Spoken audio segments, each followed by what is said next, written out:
É um procedimento, vamos dizer assim, isento de complicações? É um procedimento, quem deve fazer um procedimento relacionado ao pênis, né? A gente falou aqui já da importância do pênis. Qual é Perfeito. que você pode, se quiser A, concluir também? a gente não pode esquecer que o pênis é um órgão funcional. Ele tem uma função, duas funções: levar a urina para fora, para a gente urinar, e outra função sexual, reprodutiva. Então, tudo que você for fazer no sentido estético, você não pode deixar de lado a função. Você não pode interferir na função daquele órgão. Então, tudo que é estético não pode interferir na função daquele órgão. Você precisa ter um conhecimento anatômico justamente para não danificar a função desse órgão. Quem que tem um conhecimento anatômico do órgão genital masculino é o urologista. A gente admite até que determinados profissionais médicos, sempre médicos, diga-se de passagem, como cirurgiões plásticos, dermatologistas e de preferência nessa ordem, até possam fazer determinados procedimentos nesse sentido. É aceitável, mas sempre médicos. Não faz sentido profissionais de outras áreas, como dentista, biomédico, fazerem procedimentos estéticos genitais. Corre um grande risco de, não sabendo o que fazer, achando que é uma região relativamente simples como outras regiões do corpo, gerar um prejuízo da função desse órgão. E a gente tem lidado, vez ou outra, com retornos de pacientes insatisfeitos com a parte estética e também com prejuízo funcional, porque procuraram profissionais não habilitados para tal. Né? Eu sempre faço a analogia, Brunos, sobre queixas como orelha de abano, como nariz muito comprido. A gente nunca questionou a pessoa fazer uma cirurgia plástica no nariz, por conta do nariz comprido. Ou orelha de abano, nunca questionou porque as pessoas se incomodavam com aquilo. A gente não questiona quando a mulher acha que o lábio é fino e quer preencher com o mesmo ácido hialurônico. Por que que até nós homens, até mesmo nós homens, questionamos um homem que quer fazer um preenchimento peniano?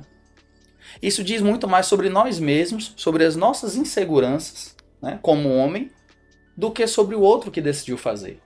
Então, às vezes você está infeliz com determinada parte do seu corpo e você fica com vergonha do julgamento.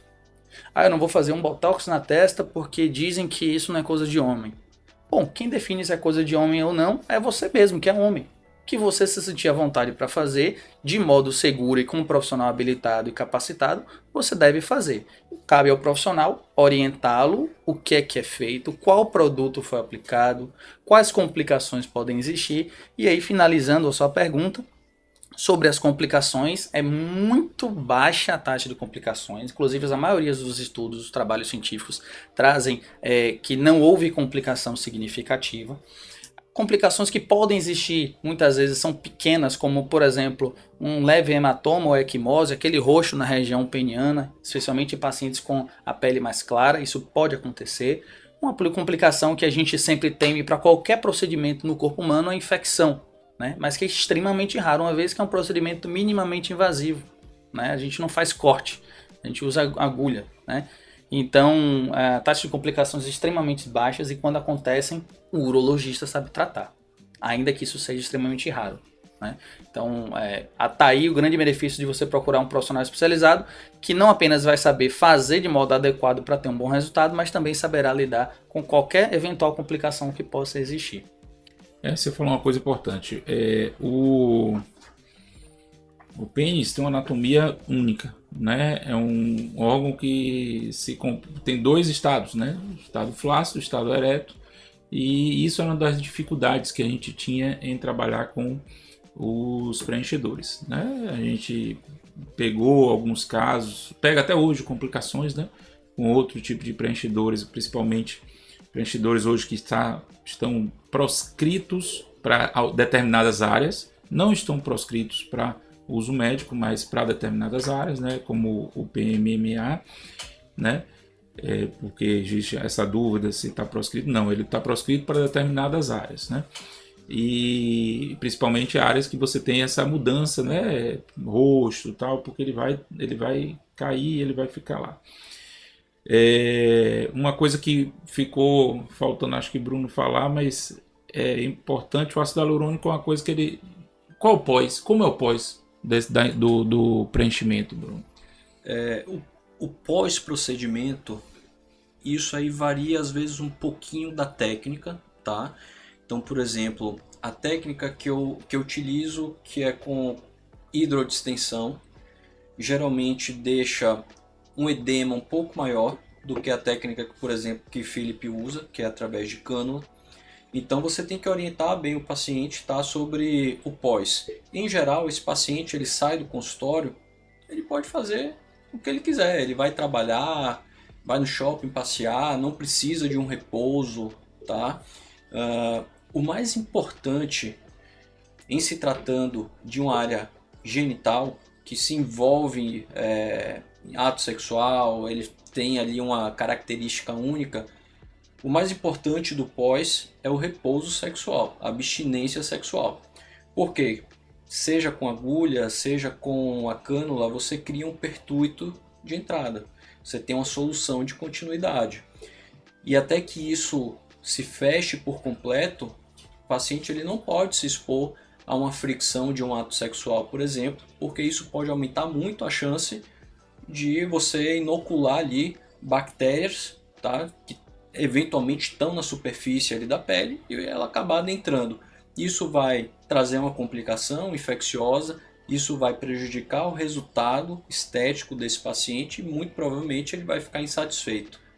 Então, a abstinência sexual entre 3 a 5 dias, ela é muito bem-vinda e é o mais importante. Não é necessário utilização de analgésicos, anti-inflamatórios, isso é algo bem pontual, alguns pacientes usam, outros não é algo de rotina. E em se tratando de pênis, que é uma anatomia única também, eu sempre peço para os pacientes colocarem o pênis um pouco mais elevado, né? Usar uma cueca mais justa, porque a gente sabe que é uma anatomia tão única, o pênis ele pendendo ali para baixo facilita um pouco mais de edema. Então são orientações que eu dou no pós-procedimento, mas em geral o paciente ele não tem nenhuma restrição de trabalho, de academia, nada disso. Eu concordo com o Bruno, só acrescentando algumas coisas, as técnicas obviamente variam um pouco, né?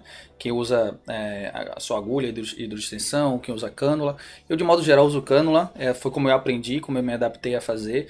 E além da prevenção de infecções, é importante para manter ali 3, 5 dias sem relação sexual, além para prevenir infecções, você não ter muita migração do produto. O que acontece? O produto é como se fosse um gel de cabelo, transparente. Ele passa por uma cânula ou por uma agulha, então ele vai ser afilado e vai chegar lá na região genital e vai tomar uma forma. Então ele ainda pode ser moldado por alguns dias. Inclusive eu recomendo os pacientes fazerem a modelagem por alguns dias, 3 vezes ao dia, por alguns dias depois do procedimento. Essa modelagem visa ficar adaptado à forma do genital masculino, daquele homem, tá? Então, nesse período em que o produto ainda não criou uma forma definitiva, se ele tiver relação sexual, pode provocar algum tipo de deformidade, tá?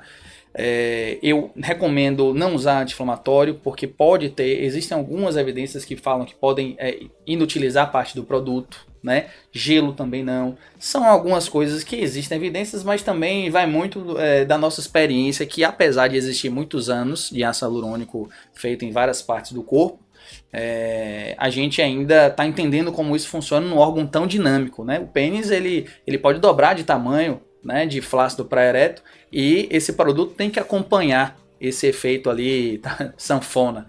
Então tem que ter esse cuidado. Então a gente tem algumas orientações que são mais individuais de cada médico, mas de modo geral é bem isso que Bruno falou mesmo. E por isso que eu acho que é até difícil, assim, é um procedimento, digo, rápido, 30, 40 minutos, mas se mal feito, vai ficar esquisito, porque o pênis ele é muito dinâmico e além de ser dinâmico, pode ser características do próprio pênis. Então um pênis que tem uma flacidez maior, tem um excesso de pele maior, o paciente, se ele é postectomizado ou não, isso também tem uma diferença importante. Às vezes o profissional que não está tão habituado pode fazer um volume maior na região distal e o paciente com prepúcio, quando ele recobre a cabeça do pênis, a glande, fica esquisito. Então essas peculiaridades que só o pênis tem acrescentam uma certa dificuldade no procedimento, e por isso o Felipe foi muito feliz ao falar que talvez exista uma certa hierarquia de quem deve fazer o procedimento.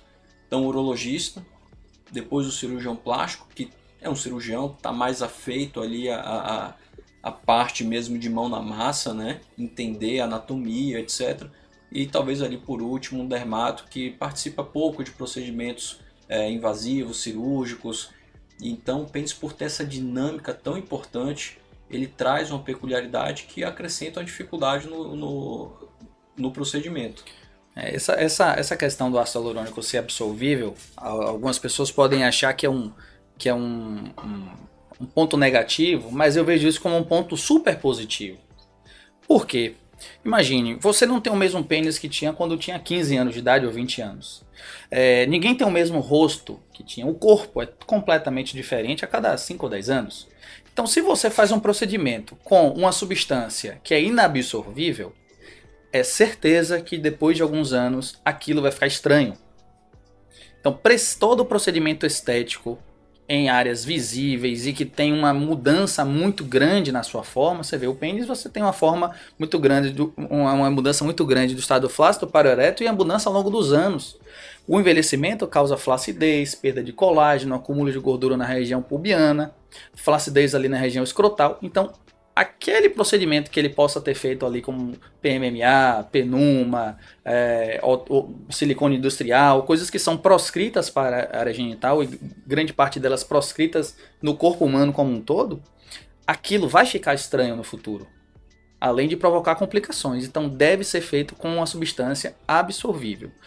Uma outra substância absorvível que pode ser aplicada é a injeção da própria gordura do próprio indivíduo. Então, ele faz uma lipoaspiração regional, geralmente na região dos flancos, e faz injeção na região genital. Alguns pacientes já vieram para mim com essa queixa de que fizeram isso.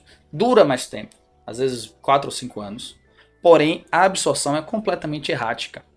Então, você tem ali bolsões de gordura e que eles vieram para eu fazer ácido hialurônico pontualmente onde havia depressões, para corrigir irregularidades. Então, a gente realmente não recomenda que se faça preenchimento peniano com gordura, porque é muito comum ficar em bolsões e deformidades, muitas vezes fibrosas ali por dentro. Então, realmente, o que mais tem se realizado no mundo todo é o preenchimento peniano com ácido hialurônico, que é um procedimento seguro, feito por profissional habilitado, que já tem diversos trabalhos científicos há décadas nesse sentido, e que tem um excelente resultado e que ele pode fazer quantas vezes quiser. Claro, respeitando a questão do bom senso e julgamento médico. Você não pode também prometer ao paciente que ele vai ficar com um pênis de 20 centímetros de circunferência, vou aplicar aí 20, 30 ml. Isso não existe. Até porque a gente não busca um número, busca uma satisfação visível e não um número específico.